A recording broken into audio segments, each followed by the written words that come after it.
An explosive war of words has rocked the political landscape as Robert De Niro unleashed a barrage of criticism on Donald Trump, sparking a firestorm of outrage and retaliation. The verbal assault was not restrained, but rather a direct, unvarnished condemnation that echoed across social media and struck a nerve with supporters and detractors alike. The actor lashed out at the former president, calling him an idiot and stating that the sooner he leaves office, the better it will be for the country and the world. Trump's reaction was predictably fiery, further fueling the escalating conflict. The exchange has resonated widely, sparking debate and polarizing public opinion. The intensity of the dispute and the deep feelings it has touched have made it a captivating moment, watched with bated breath. Robert De Niro, impeccably dressed, approaches the microphone, his erect posture and serious demeanor foreshadowing something important. Silence descends upon the hall as the audience prepares to hear a standard Hollywood address, perhaps a few words about a new film, platitudes about the industry, something measured and expected. However, it quickly becomes clear that this is no mere speech, it is a revelation. Do you think our democracy is under threat in this election? I think we do, De Niro declares. He notes that democracy is often taken for granted, a word whose meaning many do not fully grasp. It's about distinguishing right from wrong, period, the actor emphasizes, characterizing one political figure as a monster whose actions go far beyond the pale. According to De Niro, this individual seems to intentionally provoke, committing horrible things, which evokes feelings of fear and anxiety. In a measured and calm tone, De Niro utters words that reverberate through the hall. He's a con, a bore, a disaster. I'd like to punch him in the face. Tension fills the room with isolated nervous laughter and sighs, which are suddenly replaced by an explosion of laughter and applause. The reason is the words spoken without a shadow of a doubt. It's not just the content of what is said, but the manner of delivery. Each word sounds like a hammer blow, charged with disappointment, disbelief, and personal fury. This is not a planned PR stunt, but an outpouring of pent-up frustration. The audience senses the speaker's sincerity. Part of the audience supports him with shouts, others freeze in amazement, raising their phones to capture a moment that they foresee will go viral. Outside the hall, Trump's supporters are already expressing their outrage. Immediately after its publication online, the speech causes a storm of indignation in mega circles. The reaction was immediate, and after De Niro's speech, the question arises, how will Trump react? This guy shouldn't be president, period, the speaker declares, emphasizing that the current situation in the country resembles the era of gangsters. He notes that Trump's actions and statements are appalling and put the country in a difficult position, but he continues in the same vein. The day after Trump's election, many expressed cautious optimism, urging that he be given a chance. However, as it turned out, reality exceeded the most pessimistic expectations. Robert De Niro, known for his dislike of Trump, publicly expressed his disappointment. Trump's reaction was not long in coming. As soon as De Niro's words appeared online, Trump responded on his social network Truth Social.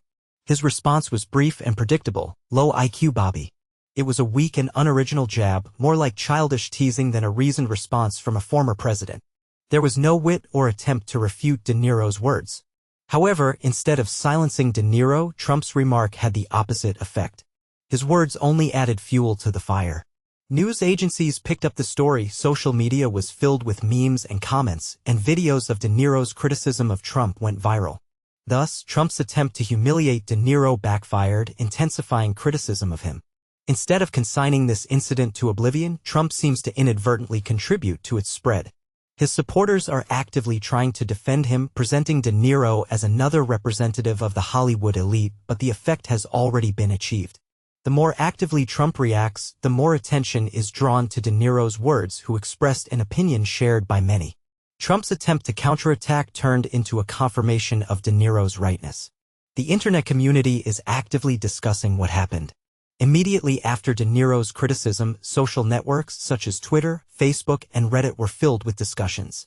Trump's supporters called for a boycott of films starring De Niro as if this could erase his career. Some have declared their refusal to watch movies featuring the actor, despite recently viewing, for example, The Irishman. Meanwhile, Trump's opponents relished a moment of triumph. Social media was flooded with humorous images juxtaposing Trump's distinctive orange complexion with Dow's famous scowl. Comments on Twitter included, "Robert De Niro did what Congress couldn't. He completely destroyed Trump." Another user noted, "De Niro demolished Trump with just one speech. Imagine what he could do in an HBO special."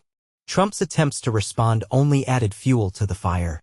His retorts instantly became fodder for new memes. One viral post read, "Trump calls De Niro Bobby with a low IQ while misspelling dumb. You can't make this stuff up." This incident resonated far beyond social media. Late-night talk show hosts discussed the events at length, news channels endlessly replayed the footage, and even those typically uninterested in politics suddenly had an opinion. Thus, a seemingly casual comment transformed into a significant cultural event. At the point of no return, the online sphere made up its mind, and Trump found himself on the losing end.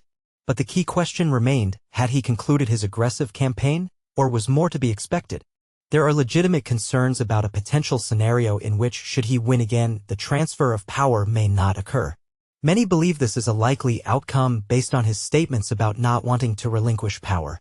Those hoping for him to feel shame may be deceiving themselves. Comparisons have been drawn between the Trump family and a gangster family. It's been noted that Trump behaves like a gangster, but it's doubtful that gangsters would want anything to do with him. Even in the criminal world, there are concepts of honor and obligation. If a person doesn't keep their word and act fairly, they face ostracism, which makes life significantly more difficult. This isn't just another celebrity criticizing Trump. In this case, the words strike a chord for several reasons. First, Robert De Niro is not simply a Hollywood star seeking attention through politics. He is a native New Yorker, intimately familiar with Trump's methods, having observed them for decades. He is not surprised by dubious deals, self-promotion, and fraud, as he has witnessed such actions for years. Now, with the opportunity to speak publicly, De Niro exposes these schemes with the directness characteristic of a New Yorker. Second, when a Hollywood legend speaks, people listen. This isn't just a tweet from a comedian or a joke from a late-night talk show host. This is Robert De Niro, an actor who has portrayed gangsters, tough guys, and fearless leaders, speaking with the same conviction that has brought him worldwide fame. His words have a powerful impact because they are spoken by someone who doesn't just play the role of strong, but is strong. Finally, he is unafraid. Trump is known for harassing critics, using insults, lawsuits, and online bullying to intimidate and silence his opponents. Robert De Niro remains true to himself, ignoring criticism from MAGA fans and Trump's feeble attempts to respond on Twitter. He expresses his point of view openly and without hesitation. It's unlikely he's trying to appear less intelligent to confuse the public. Indeed, it is surprising why a significant portion of Americans continues to believe in Trump's sincerity. This phenomenon has been observed for many years. De Niro characterizes him as a malignant narcissist, a socio-psychopath, a person who has created his own language to describe his mental state. He considers him dangerous and calls for his removal from power. That is why De Niro's speech caused such a resonance. It was not just an insult, but a kind of retribution, and Trump was powerless to do anything about it. Now the question arises, how will Trump react to this? It is well known that he is vindictive and holds grudges for a long time.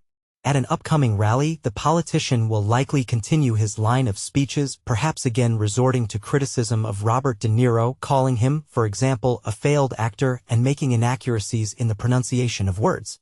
MAGA supporters will likely continue to express their outrage, calling for boycotts and cancellations in Hollywood, perhaps demonstrating some misunderstanding of the current situation in the entertainment industry. Calls to boycott classic films such as Goodfellas, released decades ago, seem irrelevant. It is important to note that such attacks are unlikely to have a significant impact on De Niro's career and reputation or his fans. The politician may shift focus to other topics, but given his current situation with numerous legal battles, each public appearance, filled with contradictions and criticism, only confirms De Niro's earlier statements. The situation remains tense, reminiscent of past conversations about current events and the denial of obvious facts. At the heart of it all lies the truth, which unfortunately is often ignored. Clearly, the story is far from over, and this concerns not only Donald Trump and his supporters, but the entire online community. Robert De Niro delivered an impressive lesson on how to respond to provocations. He didn't mince words or sugarcoat reality, but directly and openly spoke the truth about Trump without backing down. There was no hint of fear or doubt in his words, only clear facts presented with such force that they immediately caught the attention of the media. In turn, Trump's reaction was quite predictable. He erupted in a stream of insults and tried to divert the discussion, thereby ensuring the continuation of the online debate. However, this confrontation is not yet over. Trump is not inclined to give up the fight, and De Niro certainly hasn't said everything he wanted to say.